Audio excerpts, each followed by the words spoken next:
នាយប់ថ្ងៃទី6 ខែធ្នូឆ្នាំ2012នេះបងប្អូនជនបរទេសនិងប្រជាពលរដ្ឋក្នុងក្រុងសៀមរាបបានសម្ដែងមរណទុក្ខយ៉ាងក្រៀមក្រំដែលសម្ដេចឪសម្ដេចតាទួតព្រះមហាវីរក្សត្រនៃព្រះរាជាណាចក្រកម្ពុជាព្រះអង្គបានយាងចូលទីវង្គតនាវេលាម៉ោង1 និង20នាទីថ្ងៃ15រោចខែភទ្របទឆ្នាំរោងចត្វាស័កពុទ្ធសករាជ2556នាព្រឹកថ្ងៃទី15ខែតុលាឆ្នាំ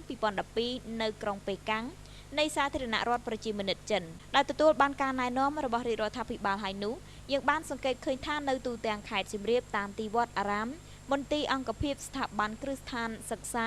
ក្រុមហ៊ុនសន្តាគារបានរៀបចំតុបតែងនៅព្រះឆាយាល័ក្ខណ៍ព្រះករុណាព្រះបាទសម្ដេចព្រះនរោត្តមសីហនុព្រះមហាវីរក្សត្រព្រះវររាជបិតាឯករាជ្យបូរណភាពទឹកដីនិងឯករាជ្យជាតិខ្មែរដើម្បីគោរពព្រះវិញ្ញាណក្ខន្ធរបស់ព្រះអង្គពិធីនេះគឺដើម្បីគោរពព្រះវិញ្ញាណក្ខន្ធរបស់ព្រះអង្គនិងកាន់ព្រះរាជមរណទុក្ខដើម្បីឧទ្ទិសកុសលផលបុណ្យថ្វាយដល់ព្រះអង្គយាងទៅសោយសុខក្នុងសុគតិភពក៏ដូចជាការដឹងគុណនូបការៈដ៏ជ្រាលជ្រៅរបស់ព្រះមហាវីរក្សត្រខ្មែរដែលធ្វើឲ្យប្រជានុរាស្ត្រទាំងអស់មិនអាចបំភ្លេចបាននៅព្រះរាជសកម្មភាពដ៏ឧត្តមឧត្តមរបស់ព្រះវររាជបិតាជាតិខ្មែរដែលមួយជីវិតរបស់ព្រះអង្គទ្រង់បានបំពេញព្រះរាជបូជនីយកិច្ចដើម្បីឯករាជ្យបូរណភាពទឹកដីនិងឯកភាពជាតិខ្មែរប្រកបដោយព្រះបញ្ញាញាណភ្លឺថ្លាគ្រប់កលៈទេសៈនិងការបញ្ជាក់ឲ្យឃើញពីទឹកចិត្តគោរពស្រឡាញ់ចំពោះព្រះមហាវីរក្សត្រព្រះវររាជបិតាឯករាជ្យបូរណភាពទឹកដីនិងឯករាជ្យជាតិខ្មែរជាទីសក្ការៈយើងជាជនរួមជាតិត្រូវចូលរួមឲ្យបានគ្រប់គ្នាក្នុងការគោរពព្រះវិញ្ញាណក្ខន្ធនិងកាន់នៅព្រះរាជមរណទុក្ខចំពោះព្រះករុណាជីវិតដំកល់លើត្បូង